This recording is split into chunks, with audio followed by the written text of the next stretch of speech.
Geografía. Primer grado. Bloque 1. 13. Procesos naturales y riesgos.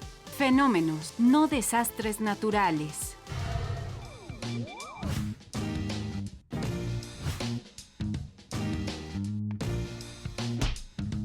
Gracias por acompañarnos. Estamos elaborando un video impactante. Los peores desastres de la historia. En algunas páginas de internet que consultamos los llaman desastres naturales, pero no estoy de acuerdo con ello. ¿Tú qué opinas, Tlali? Tienes razón, Edmundo. Los desastres no son provocados por la naturaleza y por lo tanto no deben ser nombrados así. ¿Te parece si vemos una cápsula sobre esto? Claro.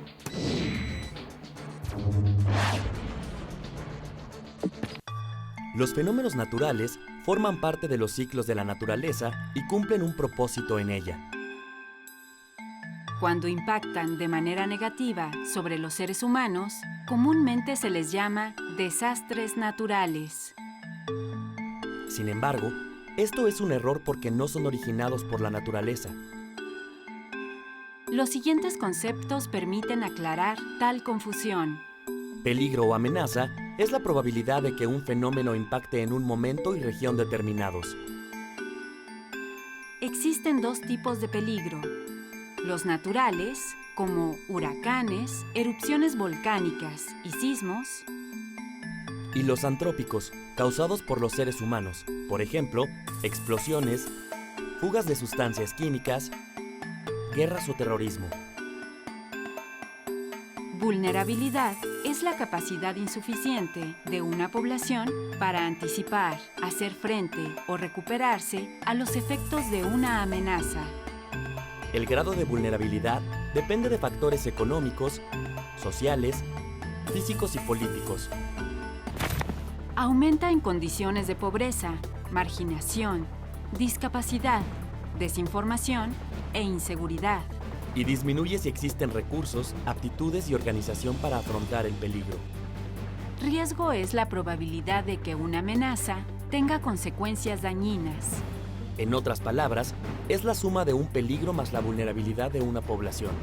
El riesgo se convierte en un desastre cuando sucede una amenaza natural o antrópica, existe una población vulnerable y los efectos del mismo ocasionan daños graves a la población.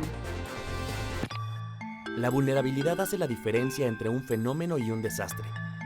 Por ejemplo, en 2010, un sismo de magnitud 7.3 provocó la muerte de 316,000 personas, además de la destrucción de Puerto Príncipe, la capital de Haití.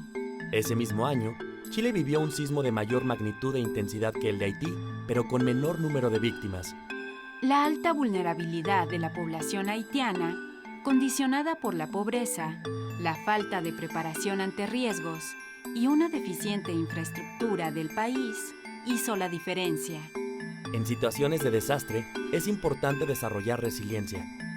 Este término se refiere a la capacidad de adaptación de la sociedad para afrontarlo, tanto para prevenir y resistir el desastre, como para recuperar su cotidianidad. Un entorno favorable con instituciones fuertes, Sistemas de información y alerta sobre fenómenos, reducción de riesgos y vulnerabilidad mediante la prevención, así como una respuesta oportuna ante los riesgos, favorecen la resiliencia de la población. Los desastres dependen de la preparación de la sociedad frente a un riesgo. Efectivamente, decir que los desastres son naturales es ocultar la responsabilidad humana en ellos. ¡Claro! Una población también es vulnerable si sus actividades han alterado el ambiente. Por eso los invito a identificar los riesgos que hay en su comunidad y a pensar cómo podemos crear una cultura de prevención. Así es. Gracias por invitarnos a participar, Tlali. ¡Hasta pronto! Nos vemos en el camino.